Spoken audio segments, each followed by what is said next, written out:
नमस्कार, मी संदीप अक्चोरे.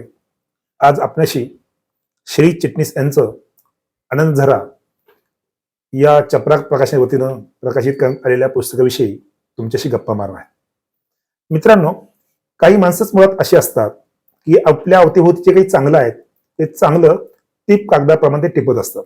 या आनंद झरा पुस्तकामध्ये त्यांना अवतीभोवती जे काही अनुभव आलेले आहेत, अवतीभोवती जी काही माणसं मिळाली आहेत, अवतीभोवती जे काही प्रसंग घडले आहेत, या प्रसंगामधून काही नवं टिपण्याचा प्रयत्न त्यांनी केला आहे. या पुस्तकाचं एक वैशिष्ट्य मला जे जाणवतं, या पुस्तकामध्ये न वाचलेली अनेक किस्से आपल्याला या पुस्तकामध्ये वाचायला मिळतात. त्यामुळे हे पुस्तक आपण वाचणं म्हणजे आपल्याला जगभरातील ऐतिहासिक, साहित्यिक, सामाजिक, सांस्कृतिक आणि अगदी शैक्षणिक अशा विविध क्षेत्रातील अनेक गोष्टी सहजपणे आपल्या दृष्टीपटलावर येऊन जातात. खरं तर जग काय विचार करत आहेत आणि आपण काय विचार करतो आहोत, या विचाराचं जे अंतर आहे, हे अंतरही समजून घ्यायला यामुळे आपल्याला मदत होते. माणसं मागे राहतात आणि कोणीतरी पुढे जातं. पुढे जाणारा जो पुढे जातो त्यामागे त्याची विचाराची प्रक्रिया कारणीभूत असते. आपण जेव्हा मागे राहतो त्यामागे आपली विचाराची प्रक्रिया कारणीभूत असते.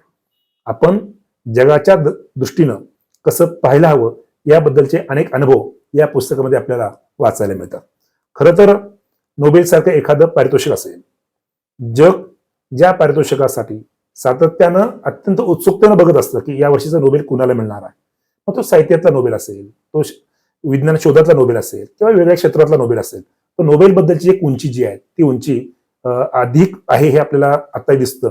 आपल्याला माहित असेल की अमेरिकेचे राष्ट्राध्यक्ष आता जे आहेत ते नोबेलसाठी किती आतुर झालेले आहेत. अशा प्रसंगामध्ये की अमेरिकेचा एका राजसत्तेचा अध्यक्ष नोबेल सारख्या पारितोषिकासाठी इतकी आतुरता व्यक्त करतो, याचा अर्थ नोबेलची उंची किती आहे. जगभरामध्ये नोबेल साहित्यातलं मिळावं म्हणून अनेकदा वेगळ्या प्रकारचे साहित्य जगभरा पुरस्कारासाठी जातं आणि त्यातलं अत्यंत निवडक पुस्तकाला मिळतं. त्यापैकी एक नोबेल आपल्या भारताला टागोरांच्या साहित्याच्या निमित्त मिळाला आहे. परंतु जगातले अनेक लोक, अनेक राष्ट्रप्रमुख, अनेक राजसत्ता या नोबेल मिळवणाऱ्या लेखकांबद्दलचा किती सन्मान जपतात हे या पुस्तकातील तयारी दुसऱ्या नोबेलची या लेखामध्ये आपल्याला वाचायला मिळतं.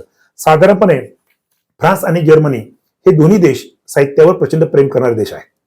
या दोन्ही देशांचा विचार आपण जेव्हा करतो तेव्हा त्यातला एक प्रसंग त्यांनी असं नोंदवला आहे की या दोन्ही देशांना जोडणारा जो महामार्ग आहे, या महामार्गाच्या एका बाजूला फ्रान्स जवळ एक नोबेल विजेता लेखक राहत होता आणि त्या दोन्ही जिथे राहत होता त्याच्या दोन्ही बाजूला 500 मीटरच्या अंतरापर्यंत हॉर्न वाजू नका, वाहने सावकाश चालवा, शांतता पाळा अशा प्रकारचे फलक लिहिलेले होते, विविध भाषेत लिहिलेले होते. हे फलक का बरं लिहिले असावेत असा प्रश्न तुम्हा आणि मला सहजपणे पडण्याची शक्यता आहे. पण याचं कारण तिथे जे नोंदवलं होतं हे तुम्ही शांतता यासाठी पाळायचं आहे की तिथे जो लेखक राहतोय तो या देशाला दुसरं साहित्याचं नोबेल मिळवून देण्यासाठी प्रयत्न करत असेल, म्हणून शांतता पाळा, हॉर्न वाजू नका. कसली उंची असलेली ही माणसं होती, कसली उंची असलेली हे देश आहेत, इथली माणसं आहेत. अशा प्रकारचा एक नवा दृष्टिकोन साहित्याच्या अनुषंगानं आपल्याला इथे दिसतो आणि म्हणून ही जी माणसं जी आहे, ही देश जी आहे, ही अधिक वेगानं प्रगती करता आपल्याला दिसत आहेत. शब्दकोशाच्या संदर्भातला एक लेख यामध्ये प्रामुख्याने आपल्याला पाहायला मिळतो की शब्दकोशांची गरज किती आहे. त्या संदर्भात त्यांनी जयपूरच्या फेस्टिवलचा संदर्भ दिला आहे. जगात अशा प्रकारचे फेस्टिवल होतात, अशा विविध फेस्टिवलचा संदर्भ देऊन त्यांनी शब्दकोशाच्या निर्मिती संदर्भातली भूमिका प्रतिपादन केली.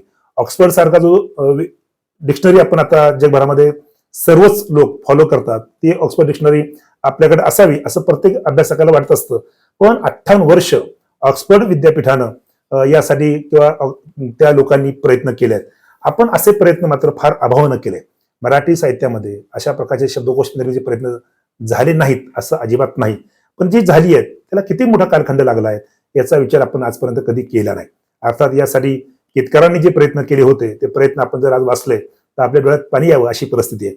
या माणसांनी शब्दकोश निर्माण केले आणि डोक्यावरती घेऊन विकले.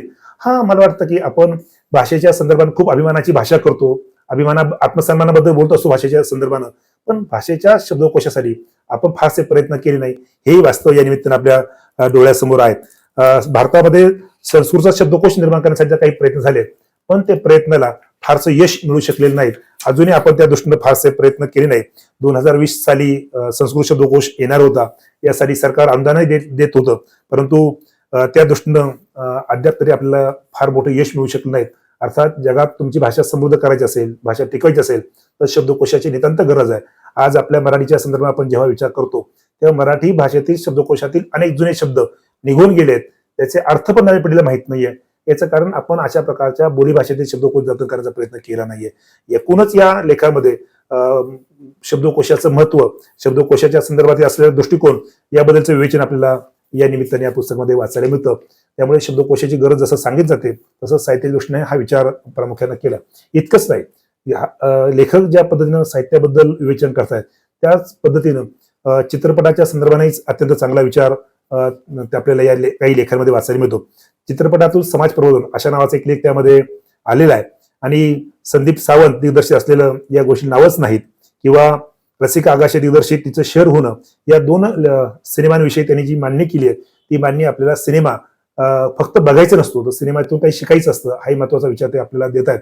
आपल्याकडे अनेकदा सिनेमा फक्त 3 तासाचा टाइमपास 2 तासाचा टाइमपास वाटतो, पण खरं तर सिनेमा हा समाज प्रबोधनाचं एक सर्वात महत्वाचं माध्यम आहे.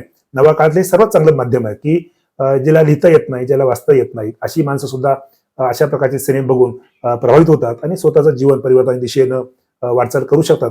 असा एक नवा विचार, नवा दृष्टिकोन देणारं काही लेख यामध्ये आपल्याला वाचायला मिळतात. त्यासोबत पुस्तकांची गोडी कशी लागली असा एक छान लेख, त्यांच्या अनुभवाची मांडणी करणारा लेख त्यामध्ये त्यांनी लिहिलाय की त्यांच्या शाळेतली 2 मुलं त्यांना भेटायला येतात आणि 2 मुलं तिथे ग्रंथालय कुठे गेलं असं विचारतात आणि मग सर त्याबद्दल जे काही लिहितायत त्याची पार्श्वभूमी त्यांनी जी लिहिली आहे ती सुद्धा आपल्याला अचंबित करणार की अशा प्रकारची वाचनाचं वेळ लावणारी व्यवस्था आपल्याकडे असण्याची आवश्यकता आहे. आज वाचन संस्कृती कमी होते असं आपण म्हणतो आहोत, पण वाचन संस्कृती वाढावी यासाठी प्रयत्न कुठे होत आहेत मोठ्या प्रमाणावरती. मुलांनी वाचा आईबापांना तरी खर्च वाटतं का? आपण मुलाच्या हाती मोबाईल देताना 18-20 हजाराचा मोबाईल देतो, पण आपण 200-250 रुपयाचं पुस्तक मुलासाठी घेतो का? वाढदिवसाला आपण त्याला ज्या गिफ्ट देतो त्या 3-4 हजारचे असतात, पण आपण वाढदिवसाला 200-250 रुपयाचं पुस्तक देण्यासाठी हात पुढे करत नाही. वाचनाची संस्कृती किती महत्वाची आहे. मुलांना जर पुस्तकाची गोडी लागली तर काय घडू शकतं याचं एक अनेक उदाहरणं त्यांनी या पुस्तकामध्ये वेगवेगळ्या लेखांच्या संदर्भाने दिलेले आहे. त्यामुळे बोलता वाटे सोपे, करणी करिता तिर कापे अशा प्रकारच्या कवितेच्या ओळीनच या लेखाची सुरुवात होते आणि एखादी घटना मनावर कशी कोरली जाते या संदर्भातलं अत्यंत चांगलं विवेचन आपल्याला या पुस्तकामध्ये वाचायला मिळतात. घडविणारे हात हवेत या प्रकारचा विचार ते आपल्याला या निमित्तानं करतात की अवतीभोवती आपल्याला जी माणसं आहेत ही माणसं जर घडविणाऱ्या हातासारखी असतील तर समाज समृद्ध होऊ शकतो, समाजात उन्नती होऊ शकते, समाज प्रगत दिशेने पाऊल टाकू शकतो. पण आज ते घडवणारे हात आपल्या अवती दिसत आहेत का हाही खरा प्रश्न आहे. एका इतिहासामध्ये आपण जर बघितला तर घडवणारे हात हजारो होते आणि म्हणून हा समाज आजपर्यंत उभा राहू शकला हे आपल्याला विसरता येत नाही. झेंडूची फुले नावाचा एक चांगला लेख या निमित्तानं आपल्याला वाचायला मिळतो. अलीकडे जे अवतीभोवतीचे बदल आहेत विशेषतः शिवशाहीच्या एसटीच्या सोयीच्या संदर्भात तो विचार त्यांनी प्रतिपादन केलाय. त्यातलं जे चित्र किंवा प्रवासातलं वर्णन त्यांनी ज्या पद्धतीने केलंय ते वर्णन आपल्याला निश्चितपणे विचार करायला लावणार आहे.